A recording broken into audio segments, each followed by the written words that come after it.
So today I'm sitting down to try and get through some more of the questions that you guys asked me on a video from like a month ago or so. I did a first round of these. I literally got through like 5 or 6 questions because I can tend to be very verbose, as I think we are all well aware at this point. If you would like to see part 1 where I answered like 5 questions, I will link it for you to go watch. But let's just jump into some more questions and let's see how many I can get through. If I look a little glowy or dewy, it's because it's the end of a work day. And yeah, it's still summer and I'm very, very over it. And my nails aren't painted, but whatever.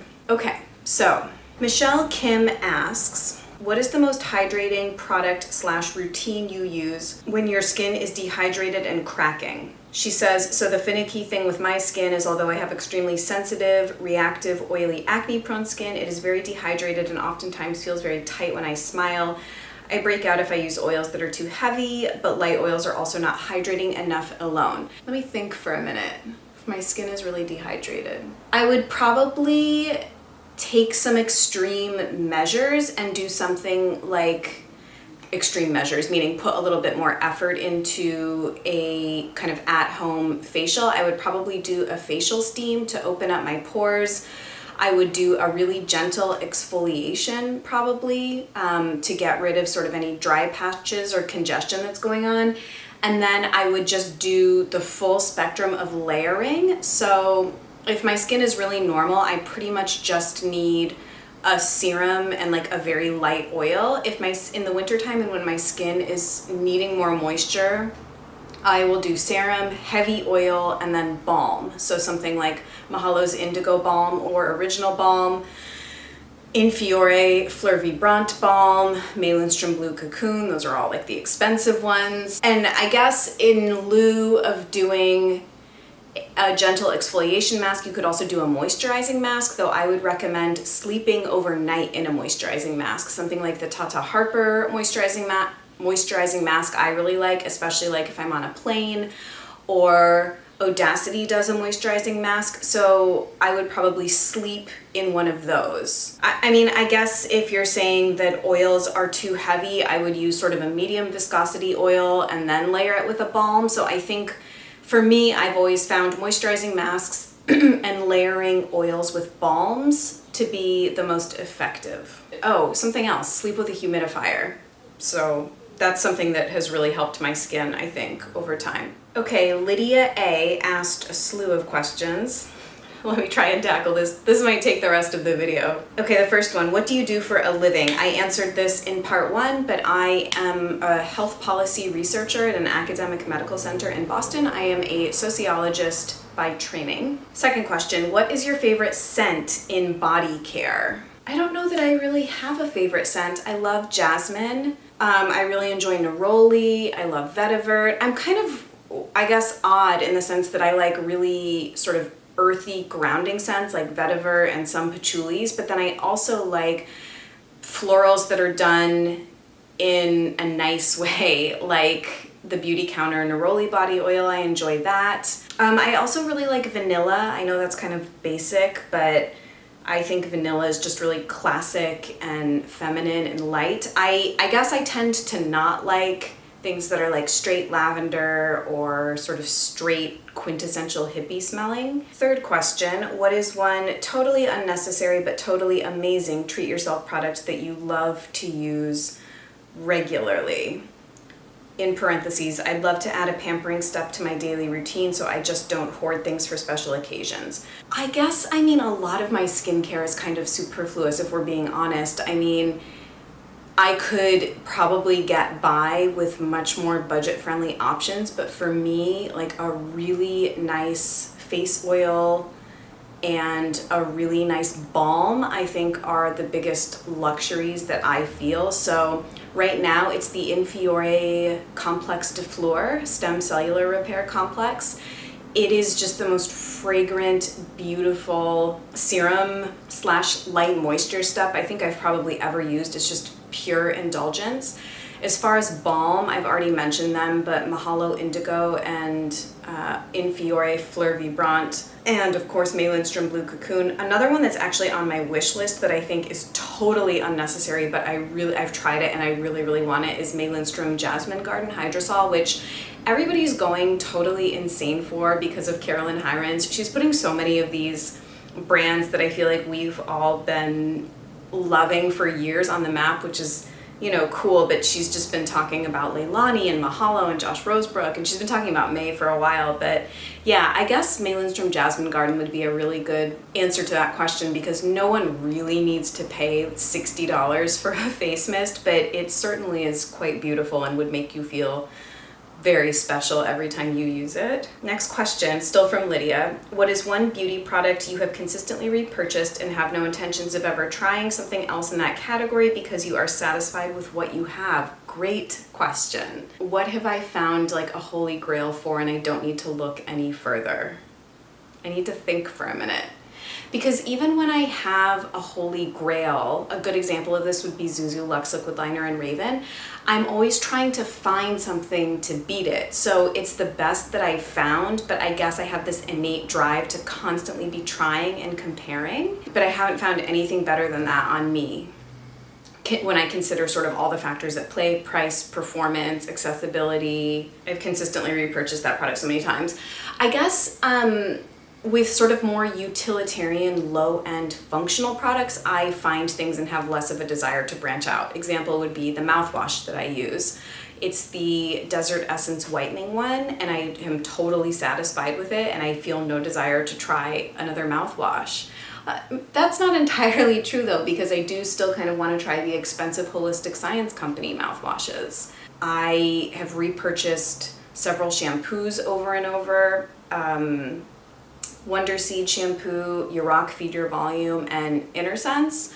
Those are like holy grail for me right now, but I still want to get full sizes of Rare Elements and Briogeo. So it's, I find things I love, but I still always try stuff. So I don't have a great answer to that question, I guess. Okay, 2 more questions from Lydia. If your skincare routine could only come from one brand, what brand would it be? So easy, Infiore, for sure. And this, before my recent experience at International Orange, my answer would have been tied between Infiore, Mahalo, and Uma.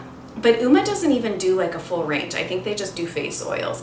And Mahalo also, like, they don't have a cleanser and they don't have a toner. Infiore has like everything. They have every step in a skincare range. They have body care, they have fragrance. So Infiore, hands down. Last question from Lydia. What product in your skincare routine do you feel makes the best difference to your skin, aka a product you would never switch out of your routine? Carolyn Hirons will always say, invest your money the most in sort of a treatment or serum product.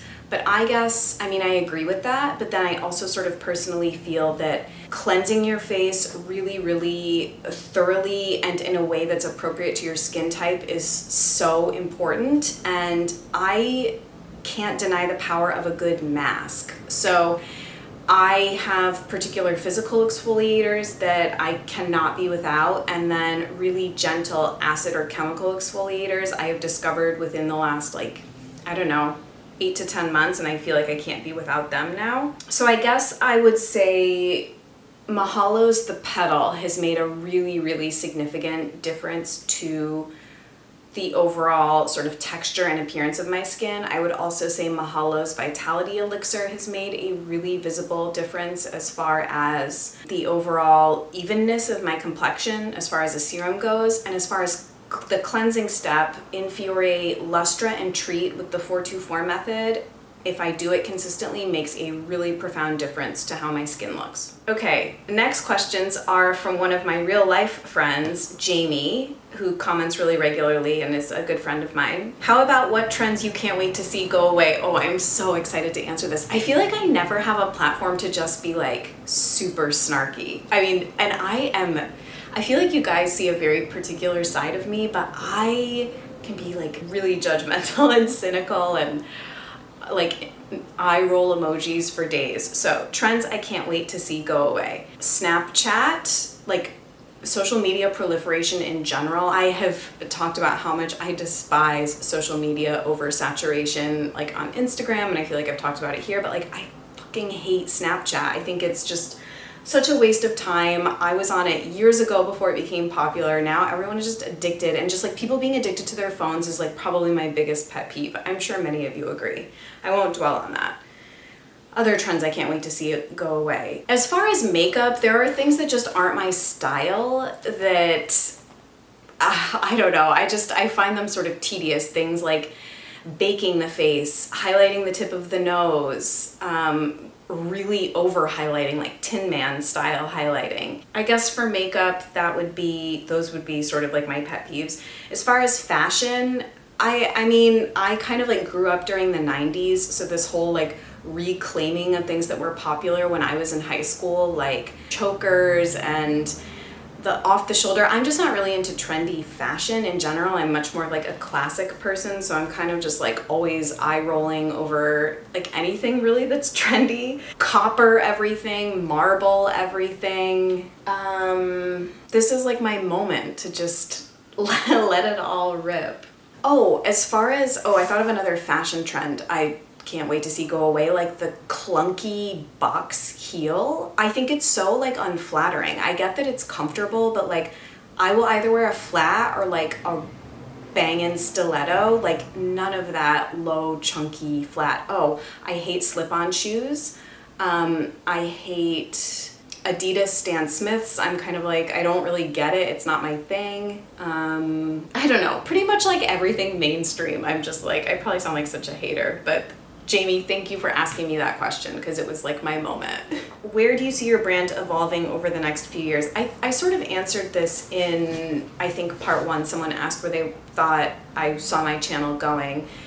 I don't know, after mentioning it in one of my recent videos, Carolyn Hirons is like sort of one of my role models for where I would like my L'Amour brand to go. I would like to continue building my channel. I would like to blog much more regularly. In fact, one of my goals, like near-term goals, is to do a blog post Monday through Friday. I need to just sort of like commit to it and set aside time every day to do that. This is something I've been brainstorming on for a long time. I would like to actually become formally trained in like a holistic aesthetics program, so that not even because I necessarily want to practice, like have a skincare practice, like giving facials. I'm not opposed to it, but it's more like I just want to have the knowledge so that I can have a deeper breadth of knowledge for myself and to share. So that's something, another like frontier I would like to explore. I don't think I've ever sort of officially announced it anywhere, but I do have a tab on my website called Consultation Services, and I've had it up there for a while but never really promoted it, and I would like to start offering more individualized consults for people that want to have sort of a deeper engagement with me, because I'm becoming increasingly limited in how much I can engage in the comments. And anyway, I'm totally blabbing. Those are just some general ideas. Lastly, Jamie asked, what are your top 5 cannot live without desert island must-have essential products? Top 5. Suntegrity 5-in-1 tinted sunscreen. I mean, I'm kind of like, do I need to be functional and like practical about this? Or it's like, because I would definitely want a sunscreen. I would definitely want a face mist on a desert island. So for that, probably Infiore Vital, or Vitale, I actually don't know how it's pronounced, or Josh Rosebrook Hydrating Accelerator. So I'd want a face mist. I would want a nice serum, so probably Mahalo's Vitality Elixir. What else is important on a desert island? I'm like really trying to ponder this and be serious about it. I mean, to be frivolous, I'll throw in a bold lip. So it would be, what is the one bold lip I would take to a desert island?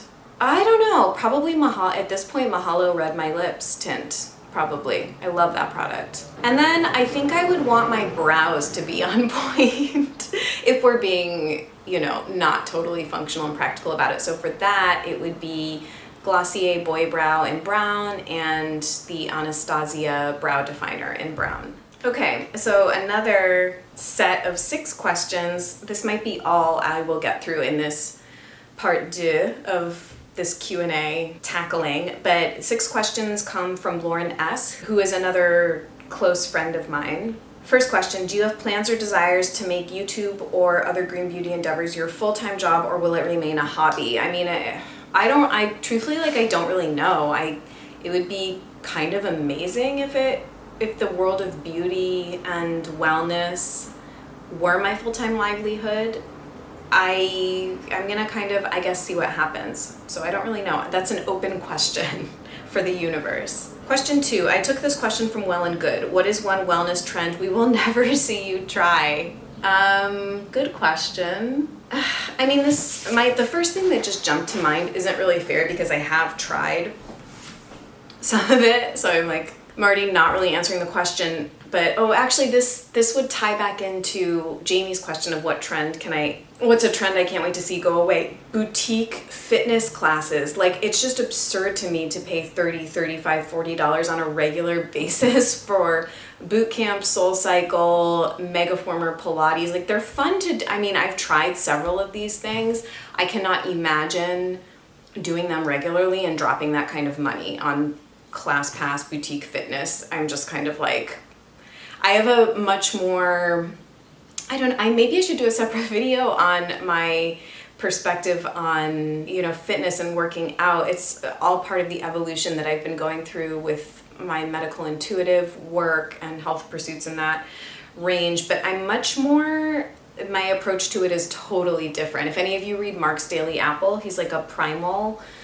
lifestyle food blogger. It's much more in line, I guess, sort of with that functional exercise and, if anything, high intensity. Why am I going off on a tangent about this? What is one wellness trend you will never see me try? I don't know if this is a wellness trend, but a lot of the kind of like soft plastic surgery light things that I feel are very popular, like dermaplaning, microdermabrasion, chemical peels, Botox, injectables. Like, I'm not into any of that stuff. I guess that's not really a wellness trend. That's more of a beauty trend. But as of right now, I don't see myself doing any of that stuff anytime soon. Oh, here's a wellness trend you will never see me do now. Here's the real answer to this question. I will never, ever, ever, and I already feel like it's gonna piss some people off. I will never be vegan because I have done the whole plant-based thing in the past. I'm all for, being a conscious animal product consumer, but I think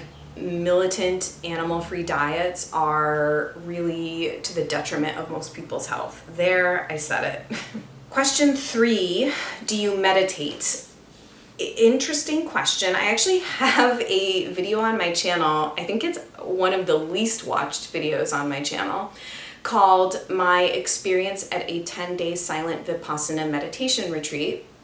So if you want to hear all about my experience doing that, it was a year or 2 ago at this point that I did that. I can't even remember. I have dabbled in lots of different styles of meditation over the years. I've done guided meditations, I've done mantra meditation, I've done body awareness meditation or insight meditation. Vipassana is the style that I did the meditation retreat on. My perspective on meditation has also changed. I would say that I do meditate, but it's not in this sort of formal, I sit down for 10 minutes every morning and do it. It's more, I have moving meditations, I guess, that I consider I do when I have my at-home yoga practice.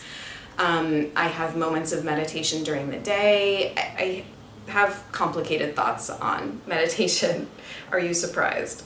Nothing is ever a straightforward answer. Question 4, what are your favorite foods to eat on a daily/weekly basis? This is a very good question. You guys ask really good questions. Okay, I'll just list some of the things I eat really regularly. Avocado, pasture-raised organic eggs, corn tortillas, blue corn tortilla chips, chicken, like organic roasted chicken from Whole Foods, I love. Spiralized butternut squash noodles, I've been on a big kick with those. Really dark, good chocolate, like 80% plus. I have chocolate probably almost every day. Almond butter, I get the, once again, lightly toasted organic almond butter, and it's just absolutely incredible. Matcha, this has been like the summer of matcha for me. I'll do iced matcha lattes. either out or I'll make them at home. Grass-fed ground beef, I usually do that once a week. Wild salmon or smoked salmon, I eat that a lot. There's this really, really good European style whole milk yogurt from Whole Foods that I'm obsessed with. I can't remember the name of it, but it's so insanely delicious. Maybe I should do a fridge tour. How do you take your coffee on the rare occasions you have it? If it's just regular coffee, then either just a generous splash of whole milk or half and half. I don't sweeten regular coffee. If I'm having iced coffee, whole milk or half and half, and I will add a little bit of coconut sugar if I'm getting it and bringing it home, or if I'm out, I'll just do whatever the coarse grain sugar is. I'll add like half a packet of that.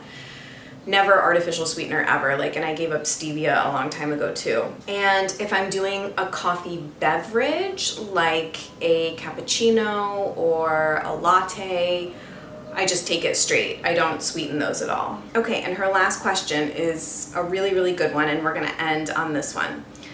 What are your thoughts on Botox? Do you think you will ever try it in the future? I ask because the green beauty community doesn't talk about Botox much, and understandably so. Such a good question. I feel like I've been seeing so many YouTubers talk about their plastic surgery light endeavors. And I'll start the answer to this by saying, you do you. I am in no position to judge what anybody does about their appearance. I went through a long period of time being very serious about getting breast implants, and thank God, I mean, that's a topic for another day, but really happy I didn't end up doing it. So I'm not opposed out of the gate to plastic surgery. I'm not personally interested in Botox right now. Will I be in 20 years? I don't really know. I don't know what I will look like in 20 years. I'm not gonna say, no, I'll never do it. It's hard for me to imagine wanting to inject something like that in my face, given how health conscious I am and all the steps that I do to take care of my body. But then again, at the time, if I felt like it was going to make a really significant difference to how I felt, I mean, maybe. Although, yeah, I don't know. I think that I've sort of been working on detoxing myself out of a lot of that social programming, and I'm sort of more focused, I guess, on coming into my own and aging as gracefully as I can. That's just the trajectory that I personally want to pursue. But yeah, it looks so unpleasant to have done. I don't know. I also think that I can usually tell when people have had it done. Maybe it's just I can tell when people do it really regularly, but starting Botox in your mid-20s to me is insanity. That I really don't understand. And I don't understand the social programming that has made women feel like you can't have marks between your eyebrows, or laugh lines here, or your face can't look like a face. So I don't know, I'm rambling at this point, but kind of all of these things exist in contradiction and tension for me. It's I totally think people should do what they want to do and they feel makes them happy. For me personally, I can't see myself doing that, but again, I don't know how I'll feel in 5, 10, 20, 30 years. Maybe I'll want a facelift and a boob job in 30 years, who knows? So I think I'm gonna conclude here. I think I still have enough questions to do a part 2. So I hope that you're still interested in hearing my answers to these questions. I'll sit down and film that in a couple of weeks. Thank you so much for listening to me ramble, and I'll see you guys in my next video soon. Bye.